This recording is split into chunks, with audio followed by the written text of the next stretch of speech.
problem neonatus, diantaranya yang menyebabkan kematian pada neonatus ada 4 yang paling sering, yaitu 1 asfiksia neonatorum, yang kedua BBLR, bayi berat badan lahir rendah, yaitu berat badan kurang dari 2.500 gram, bayi prematur atau bayi yang usia kehamilannya kurang dari 37 minggu, dan kondisi lain seperti neonatal infeksi atau neonatal sepsis.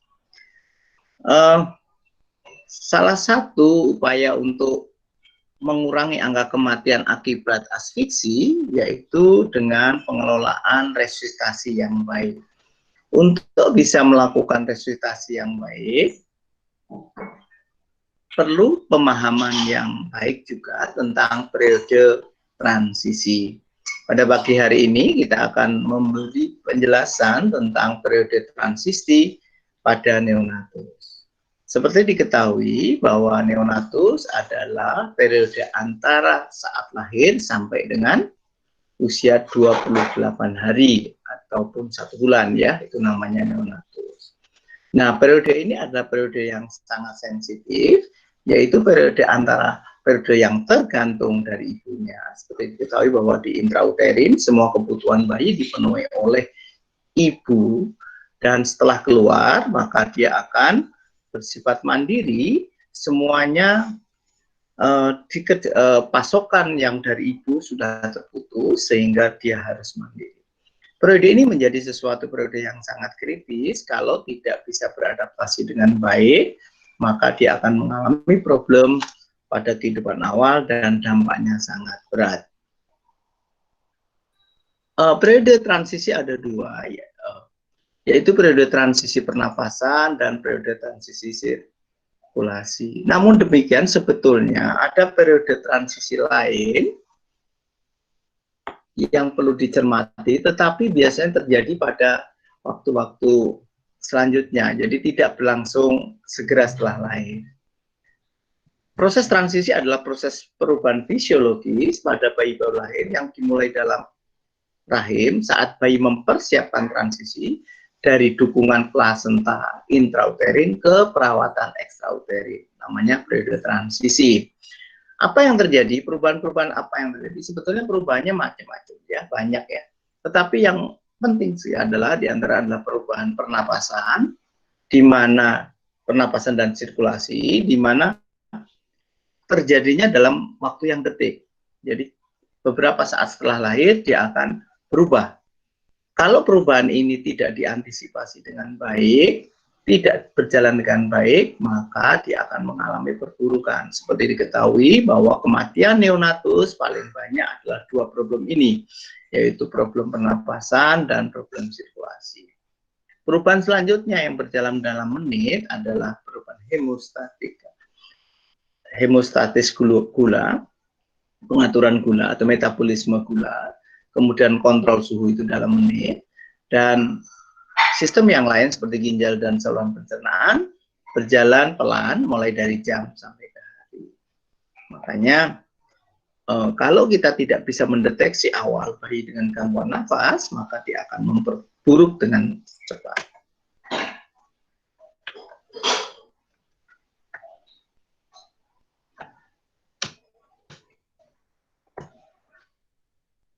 Error.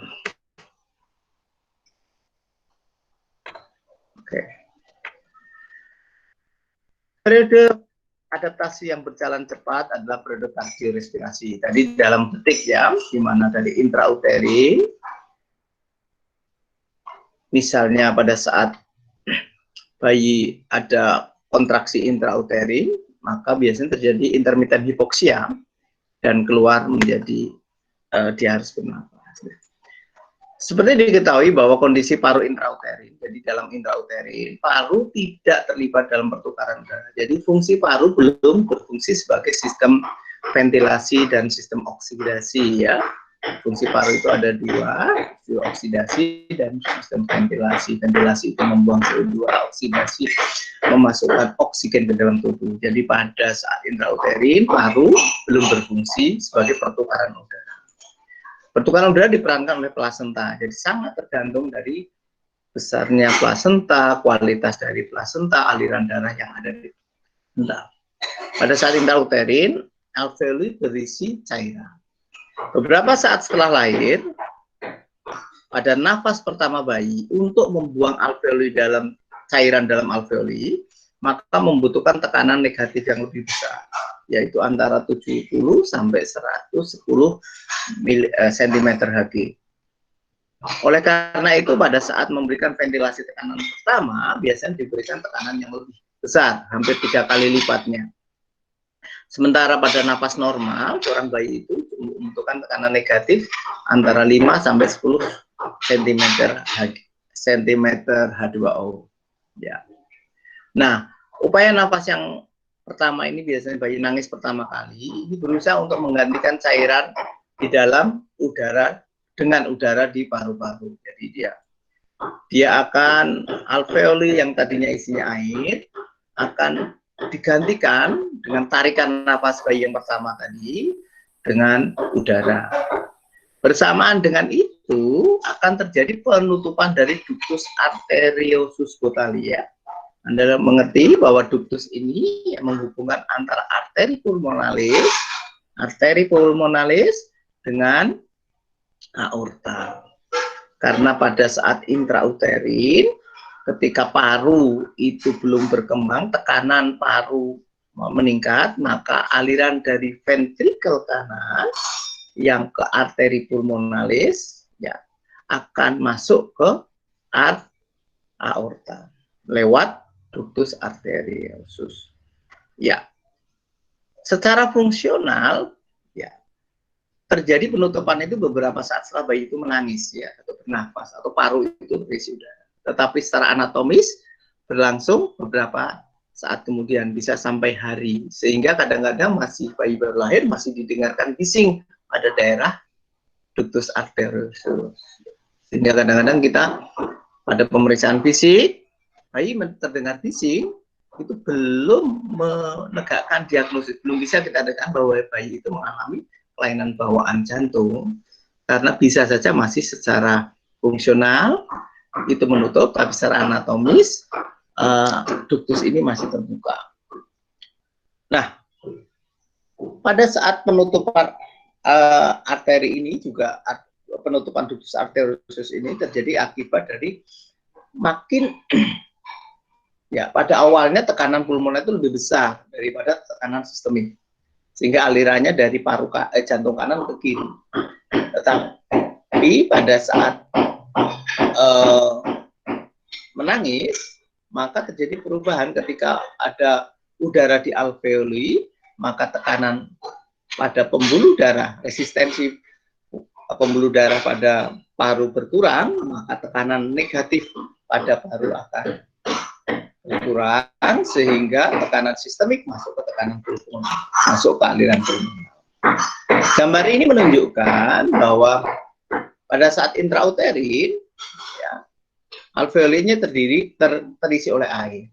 Pembuluh darahnya warnanya masih gelap ya, karena ini isinya bukan pembuluh darah yang banyak oksigennya, masih banyak CO2 dan lebih menyempit. Nah, pada saat setelah lahir ya, di mana alveolis ini terisi udara, maka pembuluh darahnya akan mengalami melebar atau dilatete ya, sehingga oksigen ada di alveoli, sementara di intrauterin air ada di alveoli. Nah, perubahan ini harus berjalan dalam detik begitu lahir. Jadi dari isinya air harus segera berisi udara. Kalau ini tidak terjadi, maka bayi itu tentu akan mengalami hipoksi ya, karena tidak ada oksigen di dalam alveoli, maka tidak ada oksigen di dalam pembuluh darah, sehingga dia mengalami hipoksi. Dampak dari hipoksi mestinya organ-organ tidak akan mendapat tidak terjadi metabolisme, ya, jantung tidak akan berdetak. Nah, proses ini harus dibantu dengan baik. Tidak semua bayi berjalan lancar proses perubahan dari yang isinya air menjadi isinya udara ini tidak selalu berjalan dengan baik. Nah, begitu. Kondisi ini menjadi jawaban kenapa ventilasi tekanan positif, ya. Jadi pada saat bayi tidak bernapas dengan baik atau terjadi asfiksi, kenapa ventilasi? Jadi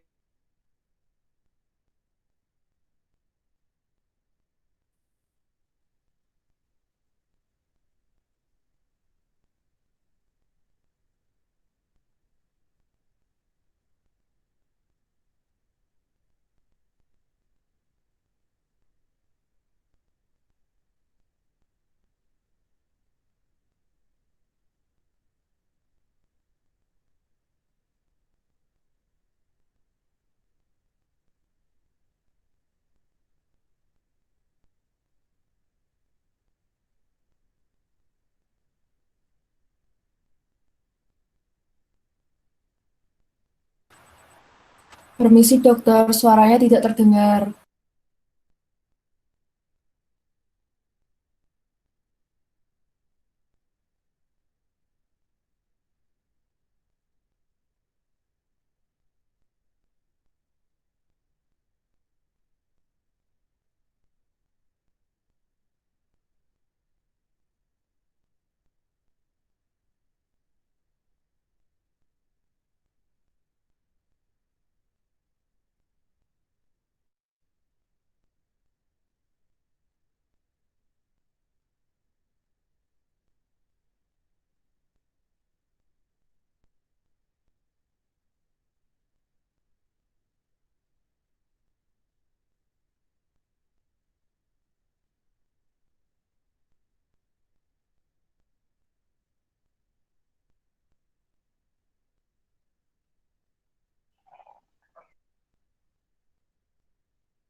Tadi putus ya? Ya, Dek? Iya, Dok. Putus, Dok. Iya, Dok. Aduh, menit ke berapa? Sampai slide yang mana? Masih awal. Masih dari awal Masih itu. awal. Masya Allah. Angkatanku habis ternyata. Ya. Masih dari awal ya? Iya, Dok. Aduh. Kita mulai lagi aja deh. Dari slide-nya tapi bisa lihat ya. Oke. Kita mulai lagi deh kalau begitu.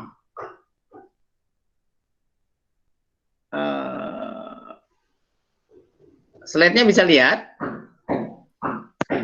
Belum, Dok. Maaf, Dok, belum ada slide-nya, Dok. Belum ada.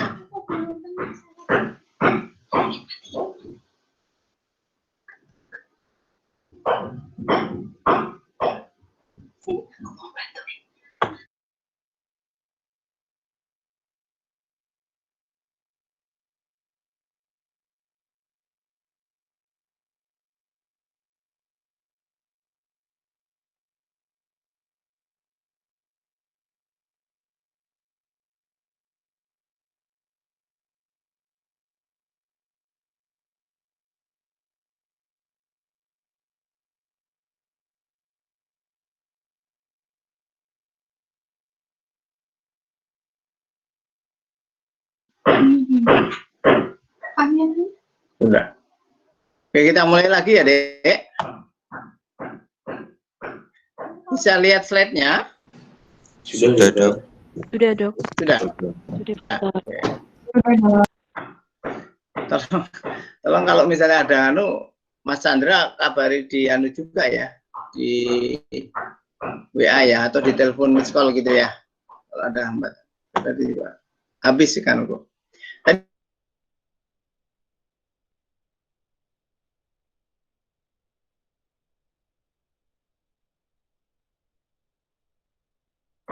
Kita mulai dari periode transisi ya. Jadi periode transisi pada bayi itu kan dari intrauterin ke ekstrauterin. Pada awal kehidupan neonatus itu kan kehidupan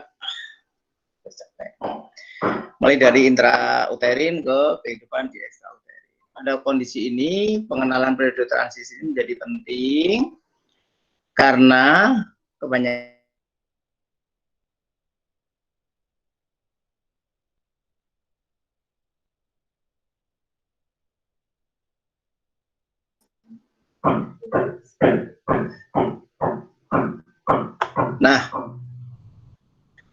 seperti diketahui bahwa problem neonatus itu yang paling banyak berkontribusi terhadap kematian diantara adalah asfiksia neonatorum, kemudian BBLR, prematuritas, dan infeksi. Nah, pada kaitan yang ini diantara adalah penting adalah pengetahuan adaptasi ini penting. Salah satunya adalah supaya mengetahui bisa mengelola asfiksi dengan baik. Pada saat awal-awal kehidupan akan terdapat perubahan yang berjalan sangat cepat, yaitu perubahan pada sistem pernapasan dan sirkulasi yang terjadi dalam waktu detik ya. Kemudian perubahan-perubahan lain seperti homeostatik glukosa, kontrol temperatur dan ginjal serta saluran pencernaan terjadi beberapa menit kemudian sampai beberapa jam dan hari. Ini adalah contoh kalau bayi itu intrauterin dan di ekstrauterin. Ya. Transisi pernapasan. Oke. Pada saat intrauterin, bayi itu paru-parunya tidak berfungsi atau tidak terlibat dalam pertukaran udara. Jadi tidak berfungsi sebagai sistem ventilasi ya. Pengaturan sistem ventilasi, pengaturan sistem nafas dilakukan oleh plasenta lewat tali pusat. Jadi sangat tergantung dari tali pusat dan ibunya ya. Kemudian pada saat intrauterin, alveolus terisi oleh air. Nah, pada saat bernapas pertama kali, biasanya untuk membuang air di alveolus ini membutuhkan tekanan yang lebih besar, yaitu hampir 3 kali lipatnya, ada antara 70 sampai 110. Kalau bayi bernapas spontan biasa, setelahnya itu bisa bernapas di antara tekanan 5 sampai 10 cm Hg. Pada saat nafas pertama kali, bayi juga akan di dalam bayi akan terjadi penggantian cairan yang ada di alveoli menjadi udara. Penutupan pada saat beberapa saat setelah lahir juga terjadi penutupan ductus arteriosus, ya, baik secara fungsional yang terjadi beberapa saat dan kemudian terjadi penutupan secara anatomi. Sehingga pada bayi baru lahir, pada pemeriksaan fisik kemarin, kadang-kadang masih terdengar bising. Ya, pada bayi baru lahir kadang-kadang masih terdengar bising. Sehingga bising, kalau Anda menemukan pemeriksaan fisik adanya bising di jantung pada bayi baru lahir, belum tentu bayi itu mengalami kelainan jantung bawaan. Ya. Pada awal-awal kehidupan, tekanan sistemik ya, yang diperankan oleh jantung itu dengan tekanan pulmoner sama.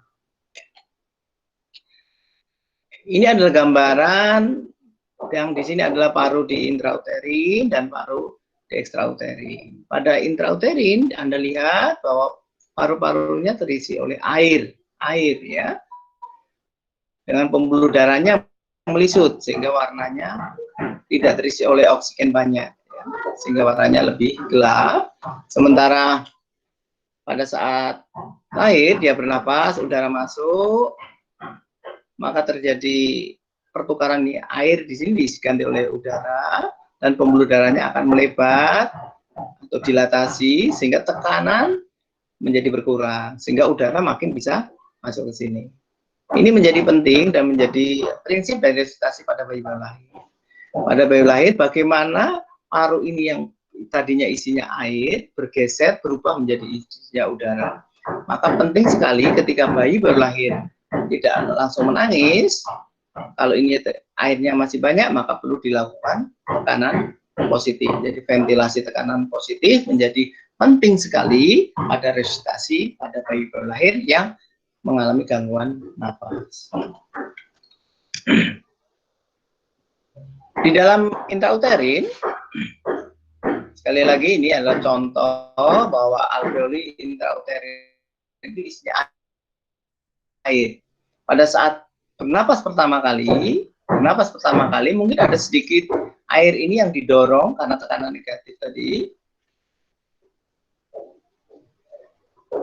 Tekanan negatif tadi berganti menjadi udara. Nafas kedua, ketiga akan menggeser air-air ini untuk diganti oleh udara. Dengan adanya udara pada di sini maka ada perfusi, ada aliran udara yang masuk ke pembuluh darah sehingga pembuluh darahnya menjadi dilatasi dan terjadi perubahan, dan ini merupakan fungsi utama dari sistem paru bayi. Nah, bagaimana transisi pernapasan terjadi? Ya, pada prinsipnya tadi ya, ini intrauterin pada bayi ini nafasnya seluruh kebutuhan oksigen dan makanan dipasok oleh plasenta lewat tali pusat. Jadi sangat tergantung dari oksigenasi yang ada pada ibu. Sehingga kondisi sakit ibu, misalnya hipertensi, anemi, penyakit jantung, akan mempengaruhi pernapasan pada bayi. Sementara di luar, ketika tali pusat ini dipotong, paru ini harus bernapas sendiri karena untuk memenuhi kebutuhan oksigen dan paru berfungsi sebagai organ pernapasan. Nah, bagaimana pembersihan cairan paru itu terjadi? Yang pertama adalah bahwa pada saat ada HIS, pada akhir-akhir persalinan, akhir-akhir kehamilan, sudah cukup bulan, maka terjadi HIS. HIS ini ada fungsinya sebetulnya, yaitu kontraksi uterus ini pada kala 1 akan membuang air yang ada di paru-paru. Makin sering HIS, pembuangannya akan makin banyak. Nah, pada akhir-akhir kehamilan juga produksi cairan paru mulai berhenti. Ini akibat rangsang katokolamin. Rangsang nyeri, rangsang HIS kan ada nyeri ya, maka dia akan menghambat produksi cairan paru. Nah, pada saat dia hipoksi, dia kekurangan oksigen yang berat, maka terjadi namanya apnu. Apnu itu ada apnu primer, apnu sekunder. Pada apnu primer biasanya belum berdampak apapun dan jantung masih berdetak dengan baik, dan kemudian dia akan bernafas. Pada saat dia bernafas, pada tekanan awal, dia bernafas dengan tekanan lebih berat. Jadi dia narik nafasnya lebih dahsyat. Ya. tujuannya untuk pengembangan paru. Beberapa kondisi yang menyebabkan bayi ini bernafas, diantaranya adalah ketika tali pusat ini dipotong. Nah, ketika tali pusat ini dipotong, maka terjadi penurunan oksigen dan peningkatan CO2 akan memacu pusat nafas bayi. Dia akan bernafas. Ya. Beberapa kondisi lain adalah perubahan suhu. Seperti diketahui, suhu bayi intrauterin itu suhunya 37 derajat. Ketika di luar, ya kita berapa kira-kira? Suhu ruangan ini sekitar 25-an ya. Apalagi kalau di ruang persalinan bisa lebih rendah dari itu. Kondisi dingin inilah yang menyebabkan bayi itu bernafas. Kemudian rangsangan taktil pada penolong, misalnya kita ditolong itu kan kena tangan, kena kain, macam-macam ini, dia akan juga merangsang nafas. Sampai sekarang masih bisa kedengar? Masih bisa diikutin? Masih dok. Masih? Masih Ya? Jelas ya? Aduh, tadi udah sampai habis betul. Yang kedua, adaptasi kardiovaskuler. Jadi pada saat intrauterin, jantung bayi itu berbeda dengan ekstrauterin. Ya. Anda harus hafal ini, harus mengerti betul. Jadi pada saat intrauterin ada beberapa shunt atau jalan pintas. Yang pertama jalan pintas di jantung intrakardiak atau foramen, adanya foramen ovale yang menghubungkan antara atrium kanan dan atrium kiri. Kemudian yang kedua ada shunt di ductus arteriosus Botali yang menghubungkan arteri pulmonalis ke aorta, dan yang terakhir adalah ductus venosus yang ada di liver ini. Bagaimana aliran darah di intrauterin? Aliran darah di intrauterin. Nah, darah bersih dari plasenta lewat ini ya, lewat vena umbilicalis, maka dia akan masuk ke liver, vena cava inferior masuk ke atrium kanan. Dari atrium kanan sebagian akan lewat foramen ovale, sebagian lagi akan masuk ke ventricle kanan. Dari ventricle kanan dia akan ke arteri pulmonalis. Karena ada shunt, ya, jalan pintas tadi dari arteri pulmonalis akan lari ke aorta, tidak ke paru-paru, karena di dalam paru-paru ini masih isinya air, tekanan vaskulernya tadi masih tinggi, sehingga ini tekanan dari jantung ini tidak bisa masuk ke sana, tapi balik lewat ke aorta lewat arteri ductus arteriosus.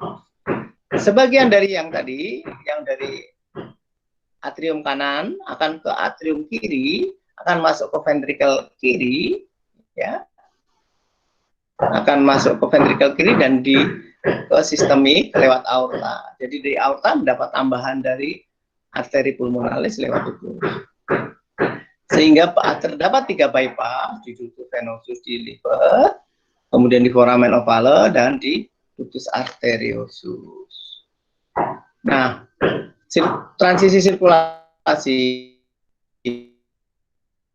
bahwa sirkulasi janin ya karena resistensi paru tinggi, ya resistensi rendah di aliran darah sistemik, maka dari paru ke jadi alirannya dari kanan ke kiri, ya, kemudian lewat foramen ovale. Harusnya foramen ini ketika di ekstrauterin dia akan tutup, ya, maka tekanan atrium kiri lebih rendah dari tekanan paru-paru, tekanan atrium kiri rendah karena darah kembali ke paru-paru rendah, dan tekanan atrium kanan tinggi karena volume darah yang besar dari plasenta. Kemudian lewat ductus arteriosus dialah ke sistemik. Nah, faktor-faktor yang menutupkan ductus arteriosus salah satunya adalah fungsi prostaglandin, ya.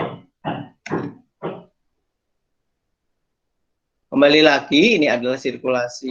Anda harus bisa membedakan antara sirkulasi intrauterin dan sirkulasi ekstrauterin, ya.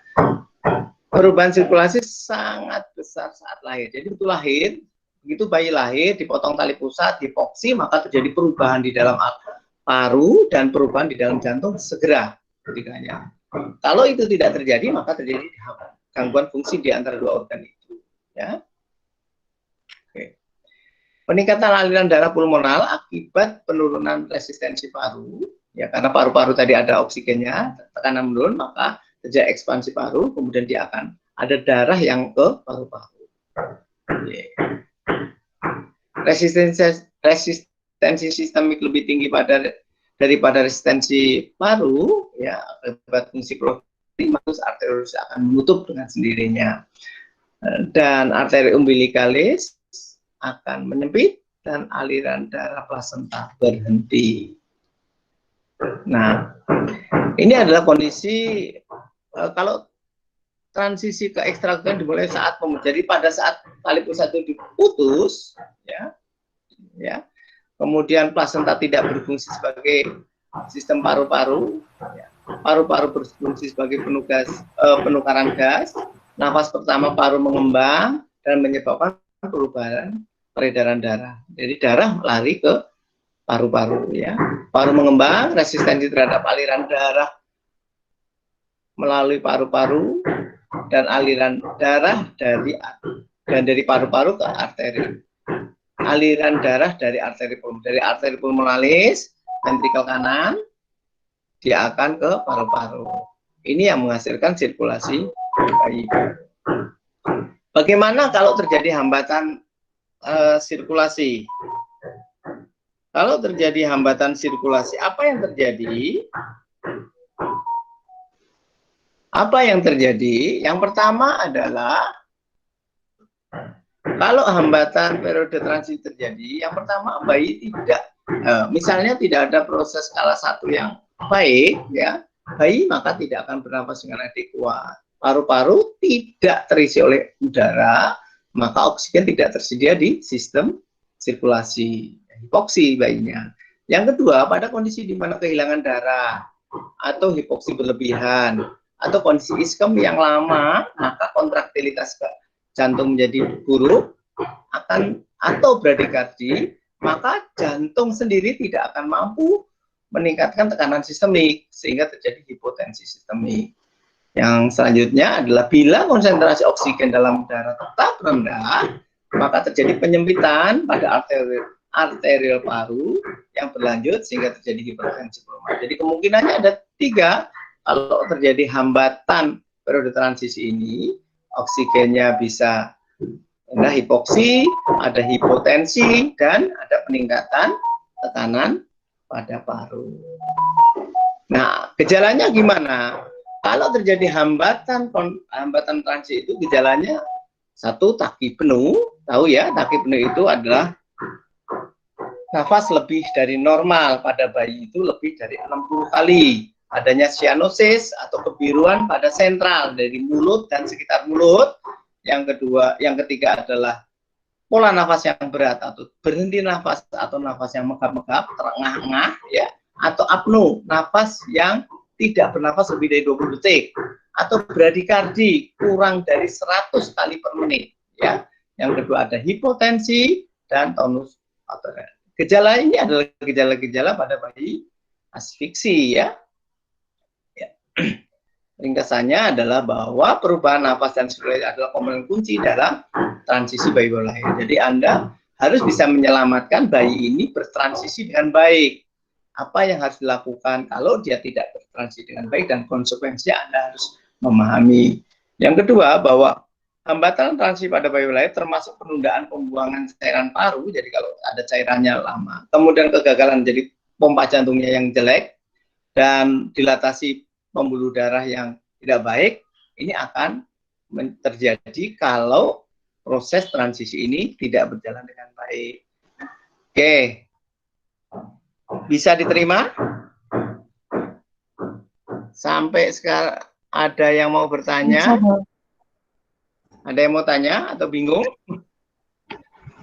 Memang kuliah online agak repot karena agak susah untuk menjelaskan. Ada yang mau bertanya sampai sekarang?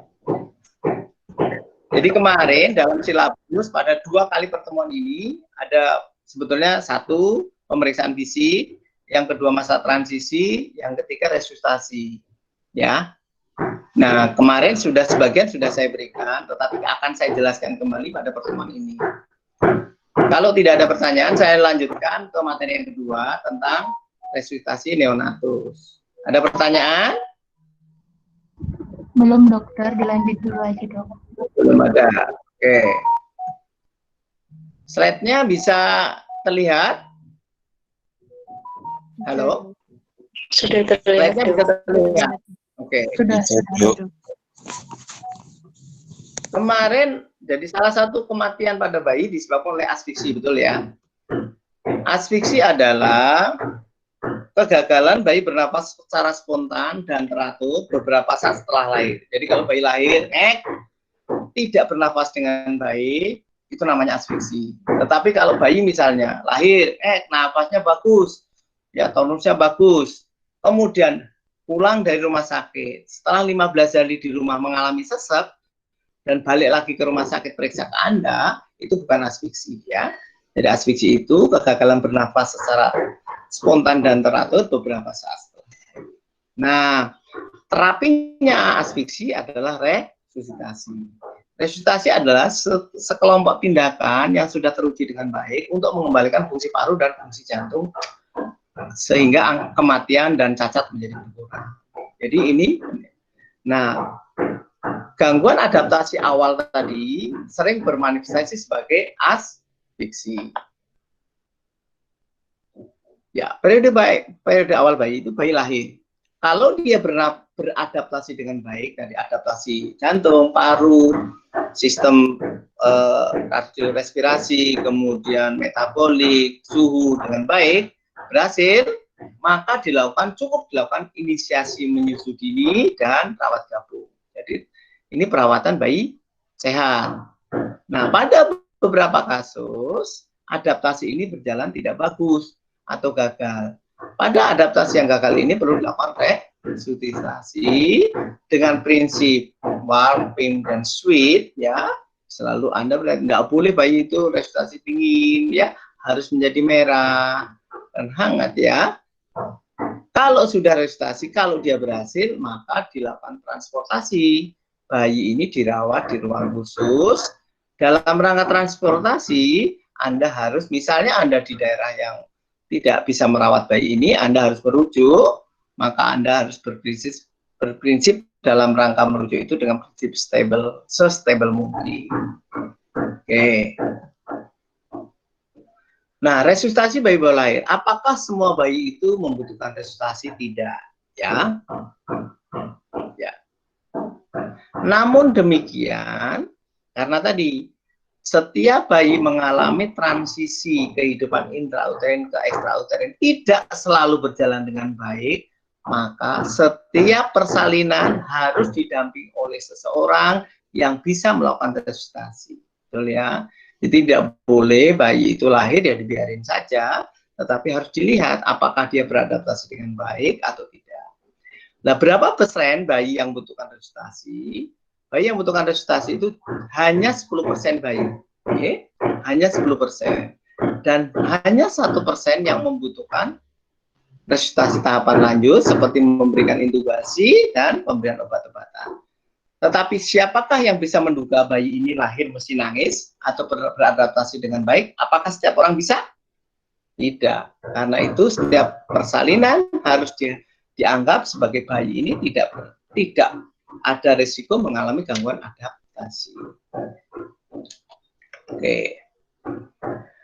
Nah, kemarin sudah saya sampaikan tentang algoritma atau bagan resusitasi. Ini adalah bagan resusitasi yang terbaru dari Ikatan Dokter Anak Indonesia. Yang kemarin mungkin bermula dari tentunya anamnesis dulu ya, konseling antenatal sampai dengan tindakan akhir pemberian obat. Jadi ini ada algoritmanya ya. Tolong diperhatikan, kadang kita lupa sehingga kita harus dipandu dengan algoritma ini. Oke.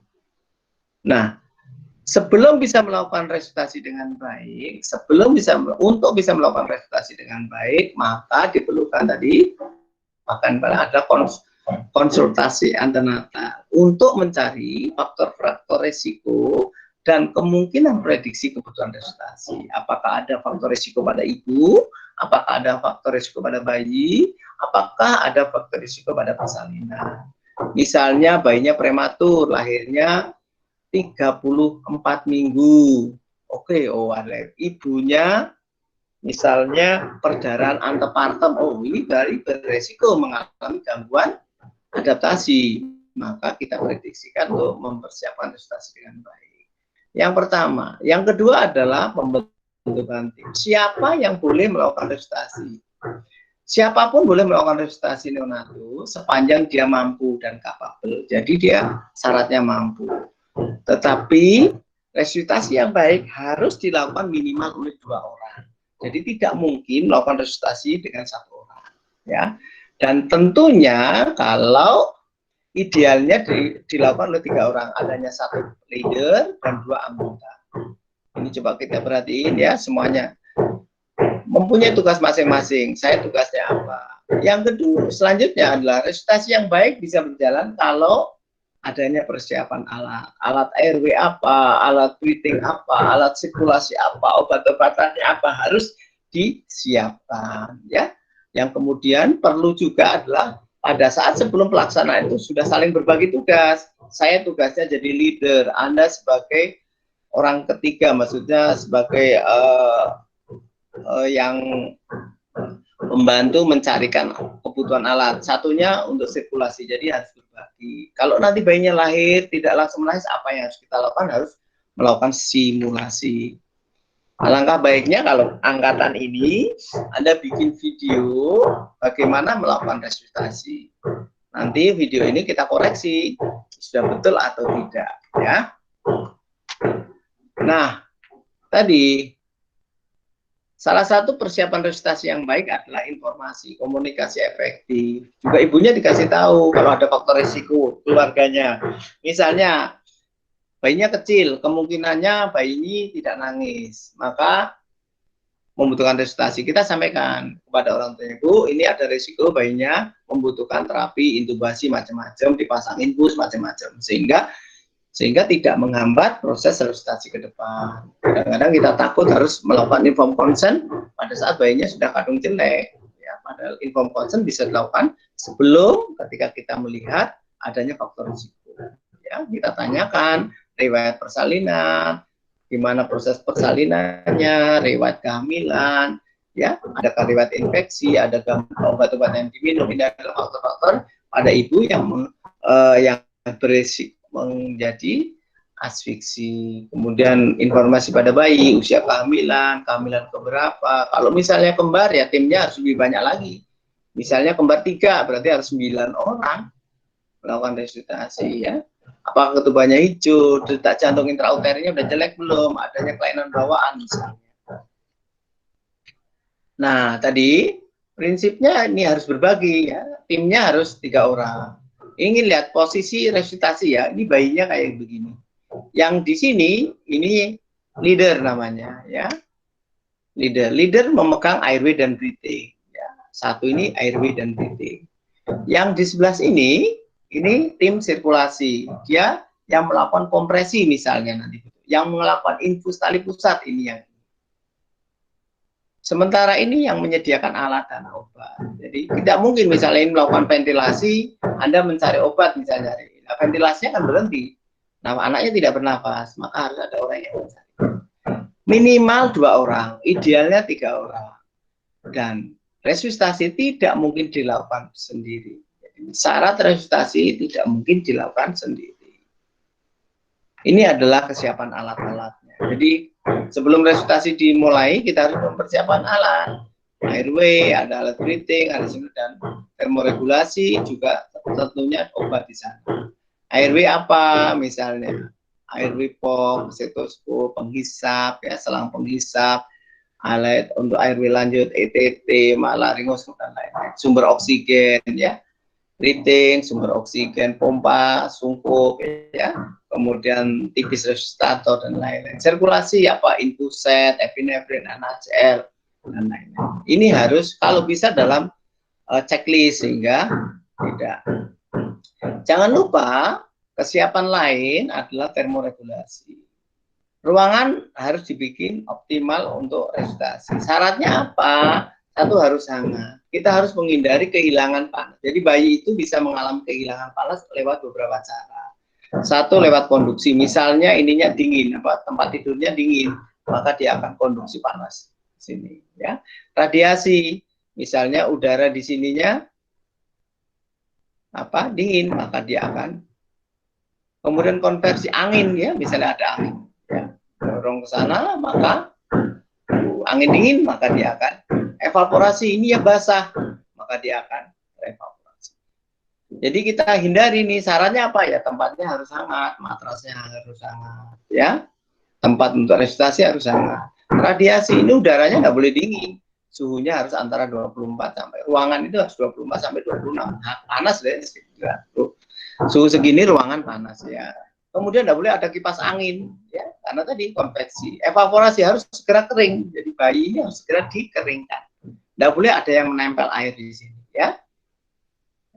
Radiasi salah satunya pakai topi. Pada bayi-bayi kecil, ya, kurang dari 1.500 dibungkus plastik, enggak wajahnya ini, badan sama kaki ini dibungkus plastik, kepalanya ditutup dengan tali pusat, daerah muka tidak boleh ditutup, ya.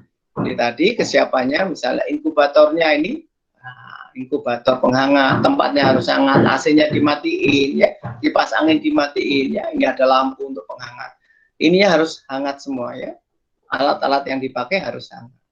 Ini salah satu hal yang penting karena bayi itu tadi adaptasi suhu itu terjadi dalam menit, ya, menit sampai jam. Kalau dia tidak beradaptasi, dia akan jatuh ke hipotermi. Sekali lagi, kalau hipotermi bisa menyebabkan gangguan nafas pada bayi, gangguan detak jantung, dan kematian.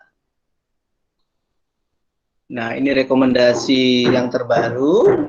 Salah satunya adalah pemakaian topi sampai dengan telinga pada bayi kurang dari 1.500. Pada bayi kurang dari 1.500, maka diplastikin, ya. Matrasnya harus hangat, ya. Sumber gasnya, nah, sumber oksigennya juga harus hangat. Nggak boleh dingin. Ya. Ini contoh adalah tempat-tempat, ini matras maksudnya tempat untuk resusitasi ini harus hangat, ya. Ini adalah alat untuk breathing. Alat breathing yang terbaru namanya tipis resusitator. Sekarang ini dikasih humidifier. Jadi oksigen yang masuk ke sini oksigen yang dingin, sehingga resiko kering pada saluran nafasnya, basah maksudnya, bukan dingin. Oke. Selanjutnya airway. Tadi ABC, tahu prinsip dari resusitasi ABC. Tadi airway apa? Alat-alat untuk membuka saluran nafas. Misalnya ini adalah penghisap lendir. Ini penghisap lendir pakai mesin. Ini selang penghisap lendir. Ini adalah selang penghisap pada ETT, ya. Ini adalah selang penghisap yang secara manual, namanya delay. Ini delay. Ini sudah disambungkan, ya. Jadi ini airway menjadi penting karena syarat untuk melakukan kita resusitasi mulai dari ABC, airway-nya dulu harus secure. Breathing, alat untuk memberikan nafas bantu tadi. Di antara adalah ini adalah balon mengembang sendiri. Ini ada sungkupnya, ada balon mengembang sendiri, ada reservoir dan ada sumber oksigen. Ya, ini adalah sama seperti ini, adalah alat untuk memberikan breathing, tetapi ini ada ukurannya tadi, namanya tipis resusitator, sehingga tekanan positifnya bisa diukur, PIP-nya, peak inspirator pressure-nya bisa diukur. Kalau ini tidak, tergantung dari kekuatan kita memompanya, ya. Bisa balon mengembang sendiri untuk ventilasi, ya.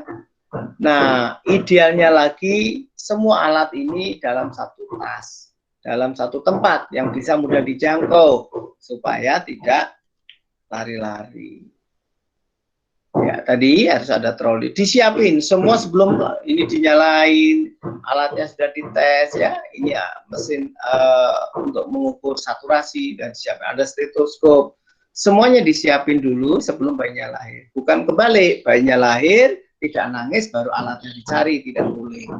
Karena tadi adaptasinya dalam detik, tidak dalam jam. Ya, kalau 1 menit, 2 menit tidak beradaptasi dengan baik parunya, maka dampaknya tadi di hipoksi, di jantung, dan di tekanan pada parunya yang meningkat. Nah, sebelum melakukan tindakan, jangan lupa briefing.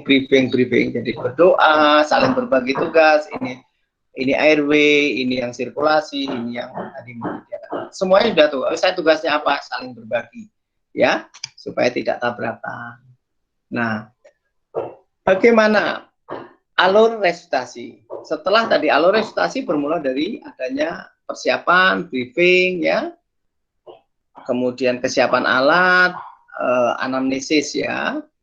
Setelah itu baru penilaian awal. Ya. Apa yang dinilai? Kita cukup menanyakan dalam 60 detik, kita cukup tanya 2 pertanyaan. Apakah bayinya lahir itu menangis atau tidak? Apakah tonusnya baik atau tidak? Kalau jawabannya menangis dengan baik, ya, dan tonusnya baik, maka tindakannya adalah cukup ini, ya. Pastikan bayi tetap hangat, keringkan bayi. Kalau bayinya kecil tadi dibungkus pakai plastik, ya. Lanjutkan observasi dan pemotongan tali pusat dan lain-lain. Jadi ini perawatan bayi sehat kalau dari kondisinya baik. Jadi misalnya lahir prematur tapi bagus, maka masuknya ke sini, ya. Nah, bila bayi lahir tidak bernapas dengan baik dan tonusnya lemah, apa yang dilakukan? Namanya langkah awal. Tindakan pertama adalah langkah awal, bukan ventilasi, tetapi langkah awal. Apa langkah awal itu? Langkah awal adalah tindakan yang terdiri dari 1, pastikan bayi tetap hangat. Jadi tadi ruangannya harus hangat, di posisinya diletakkan dalam radian warmer yang hangat, tangan kita hangat, alat-alat yang kita juga harus hangat semua. Ya, yang kedua, atur posisi, ya, bersihkan jalan nafas bila perlu, keringkan dan stimulasi dan posisikan lagi. Ini adalah langkah awal. Semua bayi yang tidak bernafas dengan baik dan terusnya jelek dilakukan langkah awal, tidak boleh melompat. Ya. Nah, tadi kalau bayinya bagus, maaf ini balik, kalau yang ke kanan tadi, bayinya bagus, ingat, sekarang ada istilah delayed cord clamp. Jadi pemotongan tali pusat diperlambat sampai 30 detik. Ya, jadi ditunggu, ya, 30 detik sampai jadi lahir, baik, nggak usah dipotong dulu tali pusatnya, tunggu 2 menit lah, 30 sampai 20 menit. Tujuannya adalah untuk mengurangi anemia, mengurangi perdarahan intrakranial dan hipotensi, ya. Namun demikian, kalau bayinya lahir tidak langsung menangis dan tonusnya rendah, atau bayi dengan riwayat solusi plasenta atau prolaps tali pusat, maka tidak boleh dilakukan tindakan ini, ya. Delayed cord clamping. Nah, kalau bayinya tadi bernapas dengan baik, tonusnya baik, aktif, setelah itu kita tidak ada kelainan bawaan yang mencolok, maka dilakukan rawat. Ini namanya IMD, inisiasi menyusui dini. Bayi diletakkan di dada ibu, ya, di dada ibu, ya, karena tujuannya ini ada manfaat yang sangat baik, ya. IMD ini 1, menjaga suhunya karena skin to skin contact ibunya 37 derajat, ini 30 derajat. Tapi jangan lupa ini kepalanya ditutup, ya. Kasih tutup, ini atasnya dikasih selimut. Jadi antara dada ibu sama dada bayi tidak ada penghalang. Di kulit ketemu kulit, ya. Ya, penelitian menunjukkan bahwa anak-anak dengan IMD ini, inisiasi menyusui dini ini, dia akan suhunya terjaga, kadar gula darahnya selalu normal karena dia langsung minum dalam 1 jam, ya. Nafasnya jadi lebih baik, denyut jantungnya lebih baik segera, dan kolonisasi floranya bagus, ya. Kemudian juga manfaat pada bayi, biasanya bayinya jarang menangis karena kortisolnya. Kalau jarang menangis, maka kortisolnya, hormon stresnya akan berkurang, sehingga kortisolnya turun, anaknya lebih nyaman. Pengaruh di ibu, karena dengan IMD dia lihat ibu bayinya, ya, bayinya sehat, ketawa-tawa, nangis gitu, maka endorfin, oksitoksin, prolaktin akan meningkat, yang dampaknya perdarahan pada uterusnya berkurang, ya, pengecilan uterus menjadi cepat, ibunya lebih nyaman, nyerinya berkurang, dan ikatan batiniah ini yang memperlancar terjadinya pengeluaran dari ASI. Ya, termasuk juga dengan pengaruh baik terhadap IMD terhadap ibu, di antara kehilangan darahnya menjadi berkurang, nyeri dan cemasnya menjadi berkurang. Nah, bila bayi lahir tidak langsung menangis ya, atau tonusnya lemah, apa yang dilakukan? Kita lakukan langkah awal tadi. Langkah awal terdiri dari apa? Ya, maaf. Kalau bayinya tidak langsung menangis, apa yang dilakukan? Yang pertama adalah hangatkan tadi. Ya, tadi dihangatkan. Ini namanya radiant warmer, jadi mesin penghangat bayi. Tempatnya hangat, tangan kita hangat, AC-nya udah dimatiin ya. Dihangatkan. Setelah dihangatkan, apa yang dilakukan? Sambil dihangatkan, ini yang kembali. Sambil dihangatkan adalah dilakukan posisi. Tapi ini harus cepat ya, kan 60 detik tadi. Ya, posisi. Jadi bayi diposisikan dengan posisi setengah menghidup. Setelah itu bersihkan jalan nafas. Membersihkannya mana? Mulut baru hidung, jangan kebalik. Mulut baru hidung. Mulut kira-kira kedalamannya sekitar 5 cm, hidung kedalamannya sekitar 3 cm. Jadi jangan dalam-dalam. Kalau dalam-dalam masuknya ke mana ini? Ke gaster. Ya, jadi tidak ada manfaatnya. Jadi cukup mulut dan hidung ya. Jadi tadi yang pertama hangatkan, yang kedua posisikan. Ini gambarnya arahnya dari sebetulnya membersihkannya dari sebelah sini karena dari arah ujung kepala karena tadi leader yang memegang airway dan breathing kan leader, posisinya di sebelah sini bukan di sebelah kanan. Ya. Setelah menghangatkan, setelah menghangatkan, posisikan, membersihkan jalan nafas, maka dikeringkan. Jadi bayinya dikeringkan ini. Ya, semua yang menempel, air-air yang menempel, dikeringkan. Bukan dibersihkan. Karena pada beberapa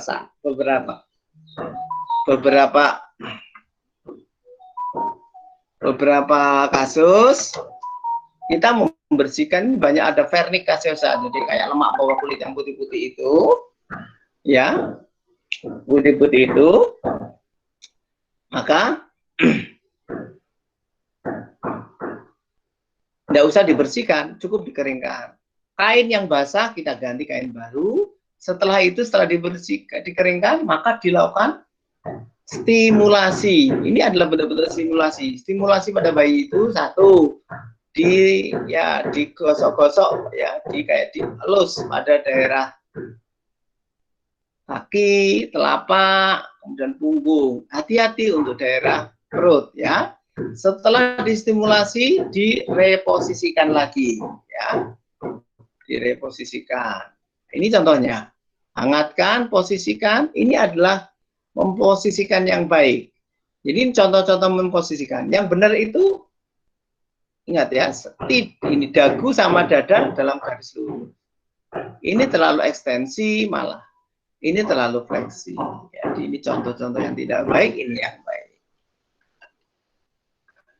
Nah, pada fasilitas yang bisa mengukur saturasi oksigen, maka asisten 3, ini asisten 3 meletakkan namanya pulse oximetry. Karena target dari resusitasi adalah tercapainya oksigen di dalam darah secara sesuai dengan usianya. Nah, setelah langkah awal, apa yang dilakukan? Yang dilakukan setelah langkah awal adalah menilai heart rate. Heart rate dilihat bisa dengan alat, bisa dengan manual. Kita meriksanya di mana? Yang paling gampang adalah di arteri umbilikus, maka dia masih berdetak dengan baik. Ya, kalau kita alatnya canggih bisa dengan EKG, pulse oximetry, stetoskop atau umbilical yang gampang ada dua di bawah ini. Bisa dengan stetoskop dan umbilical cord, ya. Nah, asisten yang ketiga tadi langsung menyalakan suhu ini servonya ya, supaya dipasang ini probe suhu di sini supaya bayi tidak, kita langsung bisa pantau suhu apakah hipotermi atau tidak, dan begitu hipotermi mesin akan menyesuaikan suhu lingkungannya, ya. Jadi ini namanya di setting servo supaya kalau suhu hipotermi dia akan naik, kalau suhu bayinya hipertermi ini akan mati dengan sendirinya. Tadi pada kondisi khusus, tadi langkah awal ya, langkah awal pada kondisi khusus, pada bayi kurang dari 1.500, maka menghangatkan bayi dengan cara dibungkus plastik kayak gini. Dibungkus plastik, ya. Setelah lahir begitu langsung dibungkus plastik. Dikeringkan enggak? Ya enggak usah, udah dibungkus ya. Jangan lupa kepalanya ditutup dengan topi. Pada kondisi khusus. Bagaimana dengan penghisapan tadi? Jadi setelah langkah awal, tadi pada langkah awal ada hangatkan, kemudian posisikan dan bersihkan jalan nafas. Pada kondisi tertentu, bila ada mekonium di mulutnya, ini banyak mekonium, ini bayi yang banyak mekoniumnya, ya, maka dilakukan penghisapan. Ya. Kalau bayinya tidak bugar. Kalau bayinya bugar, bila terdapat mekonium pada wajah dan ada resiko, kita lihat bayinya bugar atau tidak. Kalau bayinya tonusnya baik, nangisnya kencang gitu, tidak usah diapa-apain, ya. Ya. Tetapi kalau tidak bugar, lakukan penghisapan mulut dan hidung. Biasa saja. Kalau kita mampu melakukan intubasi, boleh dilakukan intubasi dan pembersihan secara pakai ET.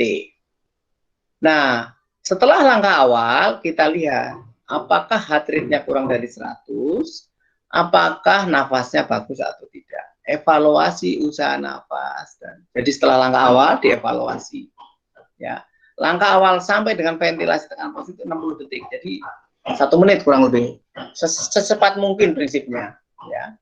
Bila bayi tidak bernafas dengan baik, atau megap-megap, atau ya, heart rate kurang dari 100, maka dilakukan ventilasi tekanan positif dan pemantauan saturasi oksigen. Jadi tidak semua bayi lahir, misalnya bayi lahir tidak menangis, tidak boleh langsung di VTP, tapi di langkah awal dulu dievaluasi, kalau heart rate kurang dari 100, lakukan ventilasi tekanan positif, atau istilah awamnya di ambubek. Kalau bayinya setelah langkah awal nafas spontan, baik ya tidak. Tadi masuk ke perawatan bayi setelah resusitasi. Ya, kalau dia distres diberikan CPAP, ini mungkin pelajaran baru.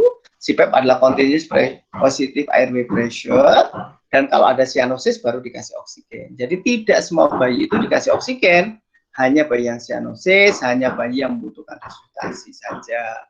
Ya.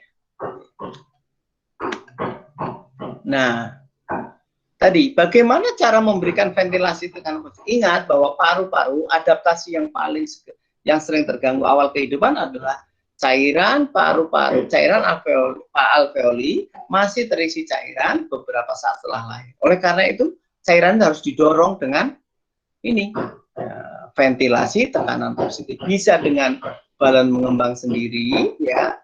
Ini adalah balon mengembang sendiri. Ada balonnya, ada reservoirnya, ada sumber oksigen, ada apa ini?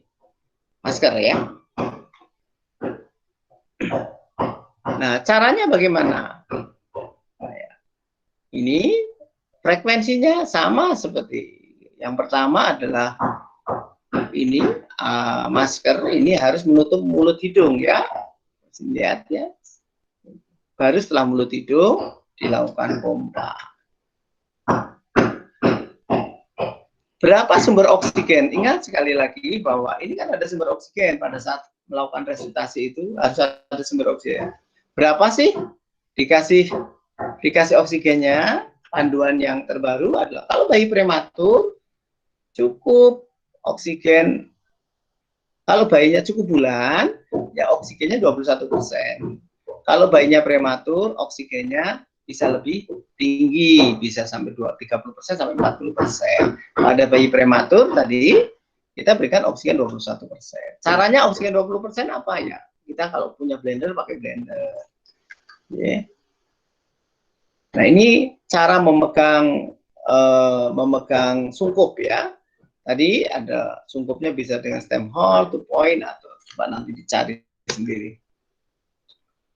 Nah, apa yang kita lakukan dengan ventilasi tekanan positif tadi? Bayi lahir tidak langsung menangis, kemudian lakukan langkah awal. Heart rate kurang dari 100 ya kita lakukan ventilasi, kita pompa ya. Ada ini, ada masker tadi ya, sungkup tadi. Ini macam-macam, bisa menggunakan tipis. Ini adalah 3 macam bentuknya. Mau pakai tipis resusitator yang modern, atau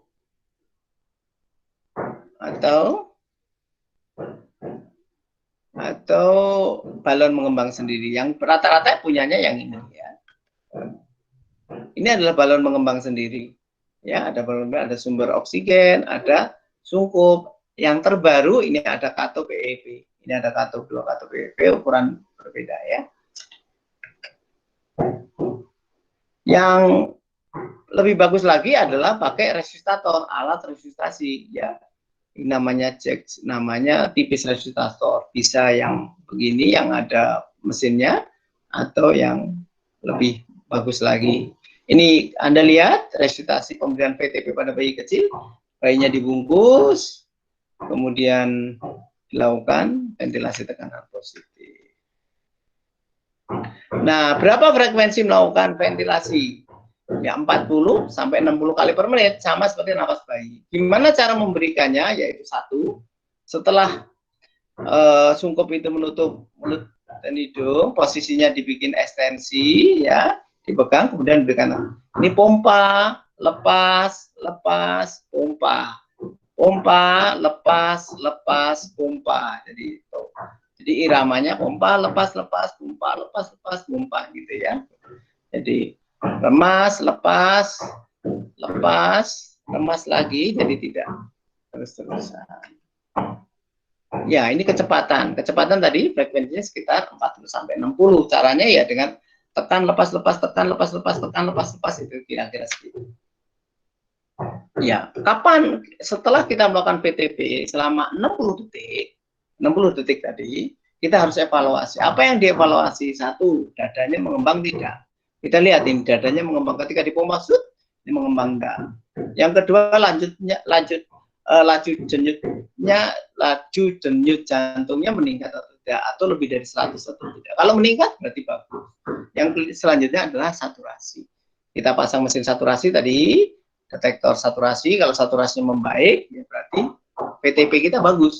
Kalau VTP kita bagus, heart rate-nya masih rendah, boleh dilanjutkan.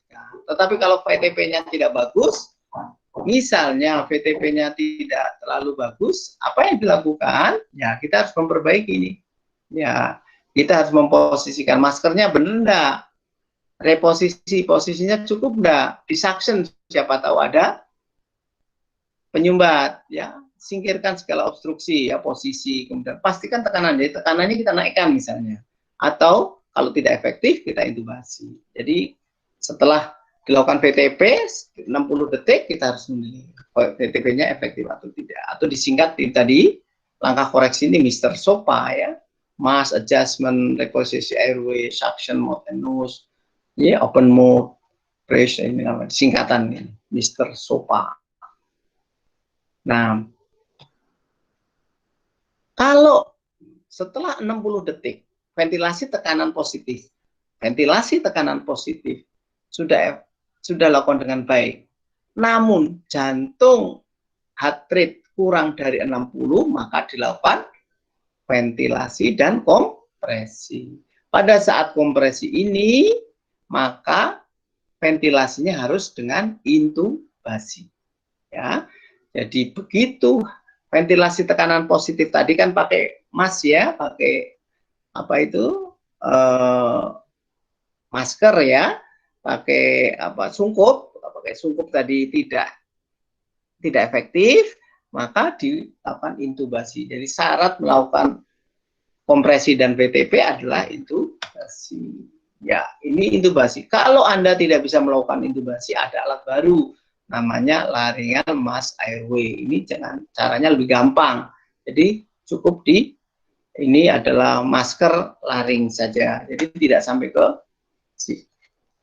Kalau bayinya merintih, tadi setelah langkah awal bayinya merintih, maka dilakukan pemasangan CPAP.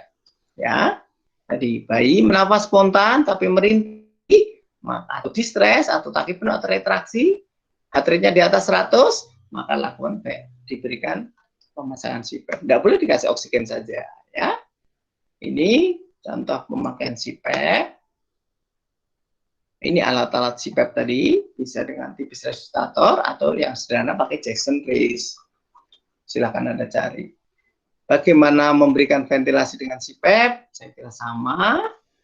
Ini nanti dibaca sendiri. Nah, ini pada saat merujuk ya.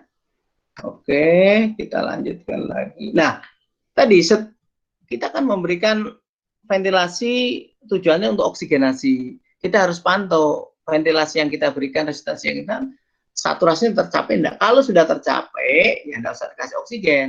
Ya, karena misalnya kita sudah 5 menit melakukan ventilasi, melakukan resusitasi. Saturasinya kok sudah 90, ya sudah cukup, oksigen ya enggak usah dinaik-naikkan, enggak usah sampai 100%. Ya, dan makanya ini kalau ada cyanosis baru dikasih oksigen, kalau enggak perlu. Ya, kenapa? Karena ternyata bahwa oksigen itu juga toksik. Kalau misalnya saturasi oksigen berlebihan, apa yang terjadi? Terutama pada bayi-bayi kecil, maka bisa terjadi necrotizing enterocolitis, bronchopulmonary dysplasia atau kerusakan pada retina sampai dengan kebutaan. Jadi kalau Anda memberikan oksigen terlalu besar, maka resikonya bisa terjadi demikian. Nah, sumber gasnya tadi kalau ventilasi ya, kalau bayinya kecil bisa sampai 30%, bayinya besar cukup 21%. Kalau resusitasi ya, paru dan jantung, maka berikan oksigennya 100%. Ingat ya, beda-beda. Kita lanjutkan. Nah, bagaimana setelah 60 detik ventilasi kita berikan, tetapi heart rate masih kurang dari 60, apa yang dilakukan?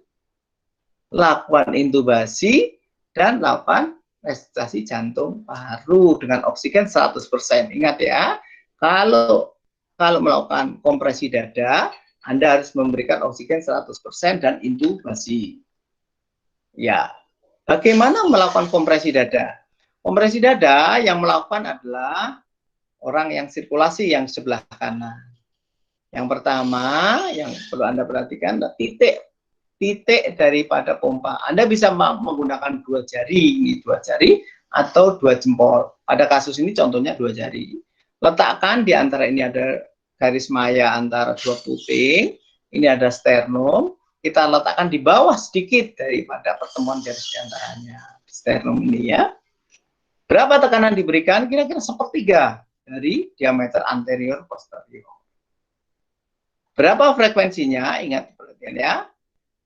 1, 2, 3, 4, 5, 6.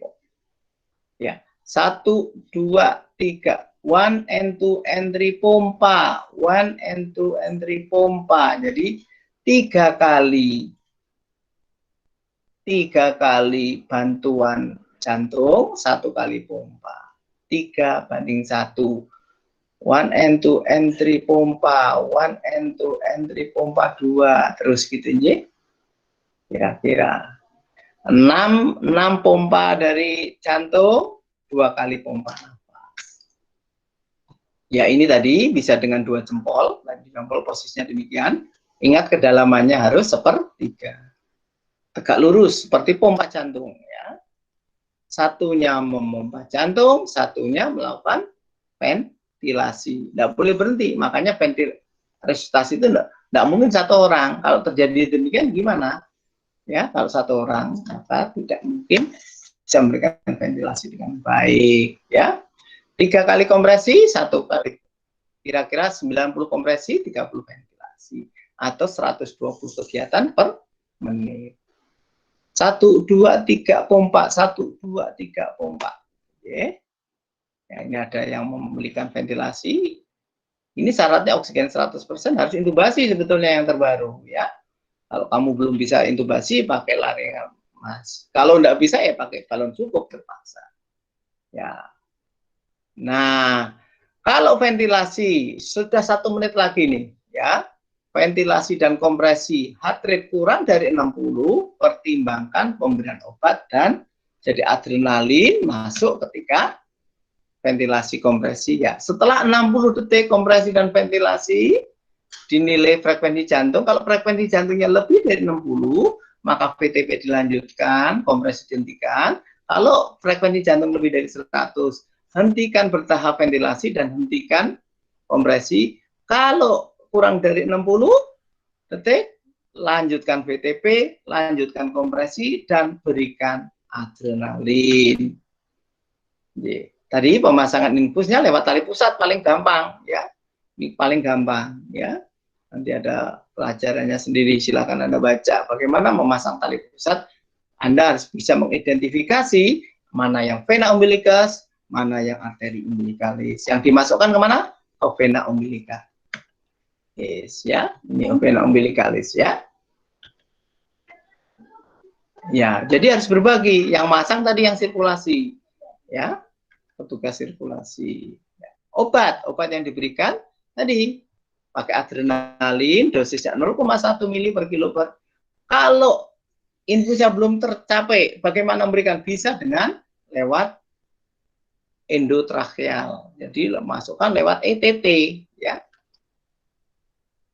Ini adalah pengukuran. Jangan lupa setelah dilakukan PTP dan pemasangan dari sonde lambung, karena kadang-kadang ya pada kondisi khusus Anda perhatikan resusitasi, misalnya pada hernia diafragmatika itu harus diintubasi langsung. Kalau atresia koroner posisinya harus yang benar ya. Kemudian pada hipoplasia paru juga berbeda ya. Pada hidrofetalis ya. Oke. Pada kelainan jantung, pada bayi yang sangat kecil juga berbeda ya. Jadi prinsip resusitasi selalu dari airway, breathing, sirkulasi dan drag. Urut-urutan. Upayakan bayinya hangat, sweet dan pink ya, merah. Ya, setelah resusitasi berhasil Anda rujuk.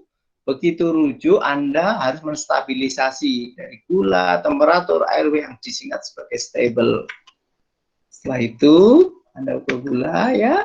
Anda ukur suhu bayi harus dipertahankan antara 36 sampai 37 derajat Celcius ya, tidak boleh rendah, tidak boleh tinggi ya. Kemudian target suhu ya. Kemudian kalau dia HI maka suhunya hipotermi. Airway tadi tekanan darah harus baik, kalau memungkinkan dicek gula darah dan dukungan emosi, dan terima kasih. Oke.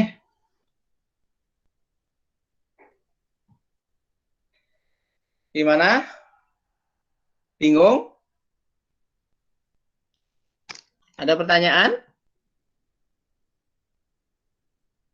Ada berapa mahasiswa ini? Chandra mana?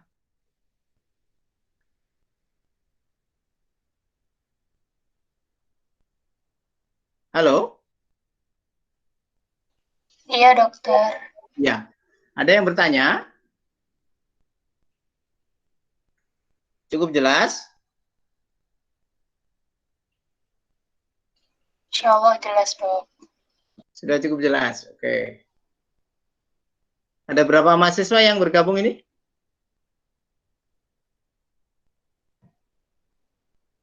Ada 141 dengan jenengan, Dok. 141. Boleh bertanya nanti lewat WA atau apa ya? Oke, saya akhiri ya. Kalau tidak ada pertanyaan? Tidak ada pertanyaan?